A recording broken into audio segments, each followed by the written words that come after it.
வணக்கம் நண்பர்களே, அஸ்ட்ரோ ராஜர் வந்துருச்சு. கன்னி லக்னம் ஜீவனஸ்தானத்தில் சந்திரன் செவ்வாய் சனி லாபாதிபதியான சந்திரன் 3-8 கூடிய செவ்வாயுடனும் பஞ்சம அஷ்டபாதிபதியான சனியுடன் சேர்ந்து ஜீவனஸ்தானத்தில் இருப்பது வீடு கொடுத்த புதன் ஆட்சி உச்சம் திக்குவலம் பெற்றிருக்கும்போது அந்த சந்திரன் ஒளியை நோக்கி செல்லக்கூடிய சந்திரனாக இருக்கும்போது செவ்வாய் திசையும் சனி திசையும் நல்ல பலனை செய்யும்.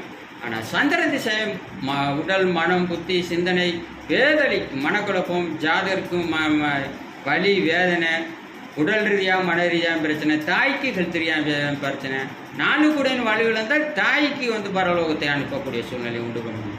3-8 கூடன் இளைய சகோதரி பரலோகம் போவார். 5-6 கூடன் பிள்ளை ஸ்தானத்துக்கு அதிகம் பிள்ளைகளுக்கு தானே கர்மத்தை பண்ணக்கூடிய சூழ்நிலை அதுபோலும் பரலோகம் போயிடுவார்.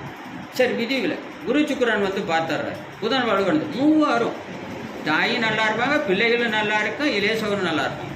2026 சட்டசபை யூடியூப்ல போய் தமிழ்